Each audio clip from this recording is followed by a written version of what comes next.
ദൈവമേ, എൻ്റെ വായിലെ വാക്കുകളും എൻ്റെ ഹൃദയത്തിലെ ധ്യാനവും അങ്ങേക്ക് പ്രസാദകരമായിരിക്കണമേ. എല്ലാം അങ്ങയുടെ മഹത്വത്തിനായി മാത്രം തീരണമേ. ആമേൻ. 11-ാമത്തെ അധ്യായത്തിൽ 7-ാമത്തെ ദൂതൻ കാഹളം ഊതിയപ്പോൾ സ്വർഗത്തിലെ ദേവാലയം തുറക്കുന്നതും അതിലുള്ള ആർക്ക് ഓഫ് ദ കവനന്റ് നിയമപ്പെട്ടകവും വിശുദ്ധ യോഹന്നാൻ തൻ്റെ ദർശനത്തിൽ കണ്ടത് നാം പഠിച്ചല്ലോ. ആ സമയത്ത് ഭൂമിയിൽ മിന്നലും ലൈറ്റ്നിങ് നാദവും ഇടിമുഴക്കവും ഭൂകമ്പവും വലിയ കൽമഴയും ഉണ്ടായി എന്ന് 11-ാമത്തെ ചാപ്റ്ററിൻ്റെ ലാസ്റ്റ് സെൻറ്റൻസിൽ നാം വായിച്ചു. 12-ാമത്തെ അധ്യായത്തിൽ 7-ാമത്തെ കാഹളം ഊതിയപ്പോൾ 5 പ്രധാന കഥാപാത്രങ്ങളെ നാം കണ്ടു. ഒന്നാമതായി സൂര്യൻ അണിഞ്ഞ സ്ത്രീ, അത് ഇസ്രയേലാണ്. രണ്ടാമതായി സ്ത്രീ പ്രസവിച്ച മെയിൽ ചൈൽഡ്, ആൺകുഞ്ഞ്, അത് ജീസസ് ക്രൈസ്റ്റാണ്.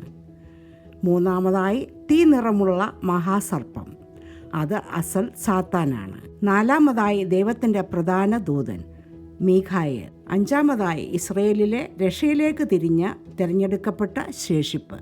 ഈ 13-ാമത്തെ ചാപ്റ്ററിൽ 2 കഥാപാത്രങ്ങളെ കൂടി നാം പരിചയപ്പെടുവാൻ പോകുകയാണ്. വെളിപ്പാട് 13-ാം അധ്യായം 1 മുതൽ 9 വരെയുള്ള വാക്യങ്ങൾ നമുക്ക് വായിക്കാം.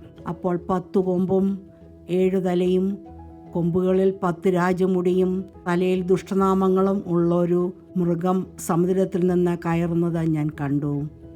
ഞാൻ കണ്ട മൃഗം പുള്ളിപ്പുലിക്ക് സദൃശ്യവും അതിൻ്റെ കാൽ കരടിയുടെ കാൽ പോലെയും വായ് സിംഹത്തിൻ്റെ വായ് പോലെയും ആയിരുന്നു. അതിന് മഹാസർപ്പം തൻ്റെ ശക്തിയും സിംഹാസനവും വലിയ അധികാരവും കൊടുത്തു. അതിൻ്റെ തലകളിലൊന്ന് മരണകരമായ മുറിവേറ്റതുപോലെ ഞാൻ കണ്ടു. അതിൻ്റെ മരണകരമായ മുറിവ് പുറത്തുപോയി. സർവഭൂമിയും മൃഗത്തെ കണ്ട് വിസ്മയിച്ചു. മൃഗത്തിന് അധികാരം കൊടുത്തതുകൊണ്ട് അവർ മഹാസർപ്പത്തെ നമസ്കരിച്ചു. മൃഗത്തോട് തുല്യനാർ, അതിനോട് പോരുവാൻ ആർക്ക് കഴിയും എന്ന് പറഞ്ഞ് മൃഗത്തെയും നമസ്കരിച്ചു. 5 വമ്പും ദൂഷണവും സംസാരിക്കുന്ന വായ അതിന് ലഭിച്ചു. 42 മാസം പ്രവർത്തിപ്പാൻ അധികാരവും ലഭിച്ചു.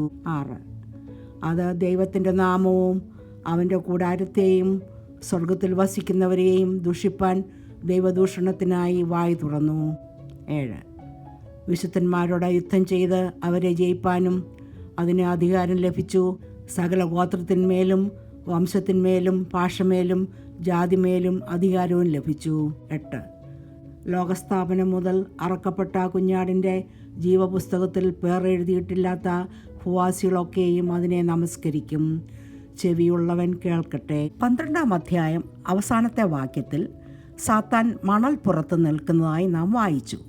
13-ാം അധ്യായം തുടങ്ങുന്നതിന് മുമ്പ് 12-ാം അധ്യായത്തിൽ നാം പഠിച്ച ലാസ്റ്റ് വേഴ്സ് സാത്താൻ മണപ്പുറത്ത് നിൽക്കുന്നതായി വിശുദ്ധ യോഹന്നാൻ ദർശനത്തിൽ കണ്ടത് എന്തിനെ പ്രതിനിധീകരിക്കുന്നു എന്ന് നമുക്ക് ഒന്ന് നോക്കാം. ബൈബിളിൽ sand of the sea represents an innumerable number, too many to be counted.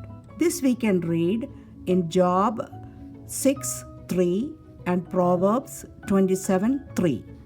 യോബിൻ്റെ പുസ്തകം 6-ാം അധ്യായം 2 മുതൽ 3 വരെയുള്ള വാക്യങ്ങളിൽ നാം ഇങ്ങനെ വായിക്കുന്നു: അയ്യോ, എൻ്റെ വ്യസനം ഒന്ന് തൂക്കി നോക്കിയെങ്കിൽ അത് കടൽപ്പുറത്തെ മണലിനേക്കാൾ ഭാരമേറുന്നത് എന്ന് നമുക്ക് വായിക്കാം. സദൃശവാക്യങ്ങൾ 27-ാം അധ്യായം 3-ാമത്തെ വാക്യത്തിൽ മണൽ ഭാരമുള്ളത് എന്ന് നാം വായിക്കുന്നു. അതുപോലെ വെളിപ്പാട് 17-ാം അധ്യായം 15-ാമത്തെ വാക്യം നാം വായിക്കുമ്പോൾ കടൽ വംശങ്ങളും പുരുഷാരങ്ങളും ജാതികളും ഭാഷകളും അത്രയെന്ന് വ്യക്തമായിട്ട് നമുക്ക് വായിക്കാം. ഞാൻ വെളിപ്പാട് 17-ാം അധ്യായം 15-ാമത്തെ വാക്യം വായിക്കുന്നു. പിന്നെ അവൻ എന്നോട് പറഞ്ഞത്, നീ കണ്ടതും വേശിയിരിക്കുന്നതുമായ വെള്ളം വംശങ്ങളും പുരുഷാരങ്ങളും ജാതികളും ഭാഷകളും അത്രേ. യെശയ്യാവ് 17-ാം അധ്യായം 12 മുതൽ 13 വരെയുള്ള വാക്യങ്ങൾ വായിക്കുമ്പോഴും കടലിൻ്റെ മുഴക്കം വംശങ്ങളുടെ ഇരച്ചിലിനോട് താരതമ്യപ്പെടുത്തുന്നതായി നമുക്ക് കാണാം. 13-ാമത്തെ അധ്യായത്തിലെ വിവരങ്ങൾ ഗ്രേറ്റ് ട്രിബുലേഷനിലെ സെക്കൻഡ് ഹാഫായ 3.5 വർഷത്തിൻ്റെ ആരംഭത്തിൽ സംഭവിക്കുന്ന കാര്യങ്ങളാണ്. ഈ 13-ാം അധ്യായം 1-ാം വാക്യത്തിൽ സമുദ്രത്തിൽ നിന്നും കയറി വരുന്ന ഒരു മൃഗത്തെ നാം കാണുന്നു. വെളിപ്പാടിലെ വളരെയധികം വിവാദമേറിയതും അഭിപ്രായ വ്യത്യാസവുമുള്ള 13-ാമത്തെ ചാപ്റ്ററിലേക്കാണ് നാം പ്രവേശിക്കുന്നത്. യേശുക്രിസ്തുവിനേക്കാൾ മനുഷ്യർക്ക് അറിയേണ്ടത് ആൻറ്റി ക്രൈസ്റ്റിനെ കുറിച്ചും അവൻ്റെ 666 എന്ന നമ്പറിനെ കുറിച്ചും ആണ് എന്ന് ഞാൻ പറഞ്ഞാൽ അതിന് അതിശയോക്തിയില്ലല്ലോ. ഈ അധ്യായം പഠിക്കുമ്പോൾ ഈ വിഷയങ്ങളെക്കുറിച്ച് വളരെ ജിജ്ഞാസയുള്ളവരെ ഞാൻ നിരാശപ്പെടുത്തിയേക്കാം. കാരണം ഊഹാപോഹങ്ങളിലേക്ക് കടക്കാതെ ഈ വിഷയങ്ങളെക്കുറിച്ച് തിരുവചനം എന്താണ് നമ്മെ പഠിപ്പിക്കുന്നത് എന്ന് നമുക്ക് ഒരുമിച്ച് നോക്കാം. Price the Lord. ഈ വാക്യങ്ങളിൽ സാത്താൻ്റെ സ്വർഗത്തിൽ നിന്നും ഭൂമിയിലേക്കുള്ള ശക്തിയേറിയ സ്വേച്ഛാധിപത്യ രാഷ്ട്രീയ വ്യവസ്ഥിതിയെ സൂചിപ്പിക്കുന്നതാണ്. ഇവിടെ കടലിൽ നിന്നും കയറി വരുന്ന മൃഗം, ഡ്രാഗൺ, വാസ്തവത്തിൽ എതിർ ക്രിസ്തു തന്നെയാണ്. അവനെ സാത്താൻ ഭൂമിയിലെ വിശ്വാസികളുടെ ശേഷിപ്പിനെ പീഡിപ്പിക്കാൻ തൻ്റെ അധികാരങ്ങൾ കൊടുത്ത് രംഗപ്രവേശനം ചെയ്തിരിക്കുകയാണ്. വെളിപ്പാട് 6-ാം അധ്യായം 1 മുതൽ 2 വരെയുള്ള വാക്യങ്ങളിൽ എതിർ ക്രിസ്തു ഒരു വെളുത്ത കുതിരമേൽ കയറി ഒരു കൗണ്ടർഫിറ്റ് ക്രിസ്തുവായി രംഗപ്രവേശനം ചെയ്തത് നാം നേരത്തെ പഠിച്ചതാകുന്നു. ഇപ്പോൾ അവൻ ഇതാ സാത്താൻ്റെ അനുമതിയോടുകൂടെയും ആശീർവാദത്തോടെയും ഭൂമിയിലെ മനുഷ്യരെ നശിപ്പിക്കുവാൻ തുടങ്ങിയിരിക്കുന്നു. ഇവിടെ 13-ാം അധ്യായം 1 മുതൽ 9 വരെയുള്ള വാക്യങ്ങളിൽ നാം വായിക്കുന്ന ഈ മൃഗം, ബീസ്റ്റ്, സാക്ഷാൽ എതിർ ക്രിസ്തു തന്നെയാണ് എന്നതിൻ്റെ ദൈവവചനത്തിൽ നിന്നുമുള്ള തെളിവുകൾ നമുക്ക് ഒന്ന് പരിശോധിക്കാം. 12-ാം അധ്യായം 9-ാമത്തെ വാക്യത്തിൽ മീഖായേൽ ദൂതനോടും സൈന്യത്തോടുമുള്ള യുദ്ധത്തിൽ സാത്താനും സൈന്യവും തോൽക്കുകയും അവൻ ഭൂമിയിലേക്ക് എറിയപ്പെട്ടുവെന്നും നാം പഠിച്ചല്ലോ. 13-ാം അധ്യായം 2-ാമത്തെ വാക്യം നാം വായിക്കുമ്പോൾ ജാതികളിൽ നിന്നും കയറി വരുന്ന ഈ മൃഗത്തിന് മഹാസർപ്പമായ സാത്താൻ തൻ്റെ ശക്തിയും സിംഹാസനവും അധികാരങ്ങളും കൊടുത്തതായി നമുക്ക് വായിക്കാം. 13-ാം അധ്യായം 3-ാമത്തെ വാക്യത്തിൽ എ കൗണ്ടർഫിറ്റ് റിസറക്ഷൻ, ബീസ്റ്റിൻ്റെ തലയിൽ ഉണ്ടാകുന്ന മാരകമായ മുറിവും അതിനുശേഷമുള്ള സുഖപ്പെടലും യേശുക്രിസ്തുവിൻ്റെ പുനരുത്ഥാനത്തിൻ്റെ ഇമിറ്റേഷനായി ഒരു അനുകരണമായി നമുക്ക് കാണാം.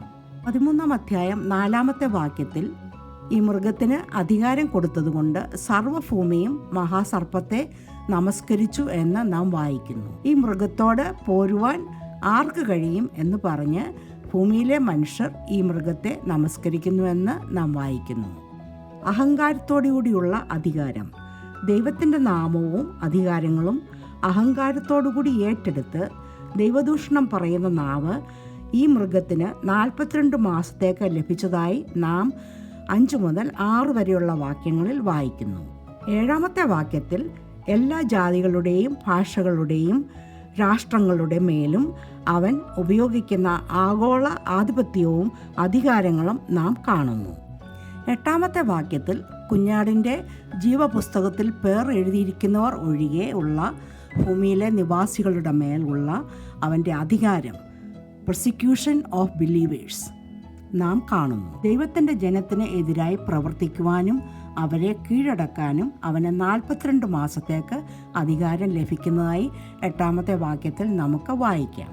ദാനിയേലിൻ്റെ പുസ്തകം 7-ാം അധ്യായം 1 മുതൽ 6 വരെയുള്ള വാക്യങ്ങളിൽ നാം വായിക്കുന്ന ലെപ്പേർഡ്, പുള്ളിപ്പുലി, കരടി, സിംഹം, ലയൺ എന്നീ മൃഗങ്ങളുടെ സവിശേഷതകൾ സംയോജിപ്പിച്ച് ദൈവത്തെ എതിർക്കുന്ന ഒരു വൻ ഭൂഗോള ശക്തിയെ രൂപീകരിക്കുന്നത് നമുക്ക് ഈ 13-ാം അധ്യായം 2-ാമത്തെ വാക്യത്തിൽ വായിക്കാം. ഇതുകൂടാതെ ഈ ബീസ്റ്റിൻ്റെ പെരുമാറ്റങ്ങൾ 2 തെസ്സലോനിയൻസ് 2:1-12 വരെയുള്ള വാക്യങ്ങളിൽ നാം വായിക്കുന്ന അധർമ്മമൂർത്തി, മാൻ ഓഫ് ലോലെസ്നെസ്, ദാനിയേലിൻ്റെ 8-ാമത്തെ അധ്യായത്തിൽ 9-ാമത്തെ വാക്യത്തിൽ നാം വായിക്കുന്ന ലിറ്റിൽ ഹോൺ, ആ ചെറിയ കൊമ്പിനെയാണ് ചൂണ്ടിക്കാണിക്കുന്നത്. ഞാൻ 1 തെസ്സലോനിയൻസ് 2:4-5 വരെയുള്ള വാക്യങ്ങൾ വായിക്കുന്നു. ആരും ഏതു വിധേനയും നിങ്ങളെ ചതിക്കരുത്. ആദ്യമേ വിശ്വാസത്യാഗം സംഭവിക്കുകയും നാശയോഗ്യനും അധർമ്മമൂർത്തിയുമായവൻ വെളിപ്പെടുകയും വേണം. അവൻ ദേവാലയത്തിലിരുന്നു കൊണ്ട് ദൈവമെന്ന് നടിച്ച് ദൈവമെന്നോ പേരുള്ള സകലത്തിനും മീതെ തന്നെത്താൻ ഉയർത്തുന്ന എതിരാളി അത്രേ. ദാനിയേൽ 8-ാം അധ്യായം 11-ാമത്തെ വാക്യം കൂടി നമുക്കൊന്ന് വായിക്കാം. അത് സൈന്യത്തിൻ്റെ അധിപതിയോളം തന്നെത്താൻ വലുതാക്കി അവനുള്ള നിരന്തര ഹോമയാഗം അപഹരിക്കുകയും അവൻ്റെ വിശുദ്ധ മന്ദിരം ഇടിച്ചു നീക്കുകയും ചെയ്തു. എതിർ ക്രിസ്തുവിനെ സംബന്ധിച്ച് കർത്താവായ യേശു ക്രിസ്തു വിശുദ്ധ മത്തായി എഴുതിയ സുവിശേഷം 24 അധ്യായത്തിൽ പറഞ്ഞിരിക്കുന്ന ചില വാക്യങ്ങൾ നമുക്ക് ഒന്ന് നോക്കാം. വിശുദ്ധ ലൂക്കോസ് എഴുതിയ സുവിശേഷം 21 അധ്യായം 8 വാക്യത്തിലും നമുക്ക് വായിക്കാം. ഞാൻ ക്രിസ്തുവെന്ന് പറഞ്ഞ് അനേകർ എൻ്റെ പേരെടുത്തു വന്ന് പലരെയും തെറ്റിക്കും എന്ന് നാം അവിടെ വായിക്കുന്നു. വീണ്ടും നമുക്ക് മത്തായി എഴുതിയ സുവിശേഷം 24 വാക്യം ഒന്ന് വായിക്കാം. എന്നാൽ ദാനിയേൽ പ്രവാചകൻ മുഖാന്തരം അരുളി ചെയ്തതുപോലെ ശൂന്യമാക്കുന്ന മ്ലേച്ഛത വിശുദ്ധ സ്ഥലത്തിൽ നിൽക്കുന്നത് നിങ്ങൾ കാണുമ്പോൾ വായിക്കുന്നവൻ ചിന്തിച്ചു കൊള്ളട്ടെ. മഹാപീഡന കാലത്തിൻ്റെ ആദ്യ പകുതിയിൽ എതിർ ക്രിസ്തു യഹൂദന്മാരുമായി സമാധാനം അനുകരിച്ച് അവർക്കൊരു ദൈവാലയം പണിതു കൊടുക്കുന്നു.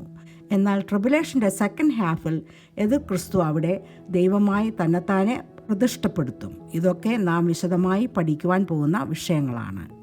നാം വായിക്കുന്ന ഈ ബീസ്റ്റിൻ്റെ 10 കൊമ്പുകൾ കൊണ്ടുള്ള 10 രാജകിരീടങ്ങൾ, 7 തലകൾ, ഇവയുടെ ഡീറ്റെയിൽസ് എല്ലാം നാം റെവലേഷൻ 17 അധ്യായത്തിൽ വിശദമായി പഠിക്കുവാൻ പോകുകയാണ്. അതുകൊണ്ട് ആ വിഷയങ്ങൾ ഇപ്പോൾ നാം കൈകാര്യം ചെയ്യുവാൻ പോകുന്നില്ല. നമുക്ക് 10 വാക്യത്തിലേക്ക് കടക്കാം. അടിമയാക്കി കൊണ്ടുപോകുന്നവർ അടിമയായി പോകും. വാൾ കൊണ്ട് കൊല്ലുന്നവൻ വാളാൽ മരിക്കേണ്ടി വരും. ഇവിടെ വിശുദ്ധന്മാരുടെ സഹിഷ്ണുതയും വിശ്വാസവും കൊണ്ട് ആവശ്യം. ആരാണ് ഈ എതിർ ക്രിസ്തുവെന്ന് തല പുകഞ്ഞ് നാം സമയം കളയേണ്ട ആവശ്യമില്ല. സത്യം എന്താണ് എന്ന് വെച്ചാൽ അവൻ ഇതുവരെ ലോകത്തിൽ പ്രത്യക്ഷപ്പെട്ടിട്ടില്ല. വിശ്വാസികളായ നമ്മളിൽ നിന്നും ദൈവം തമ്പുരാൻ ആവശ്യപ്പെടുന്നത് ഒരു കംപ്ലീറ്റ് സറണ്ടർ ടു ജീസസ് ആണ്.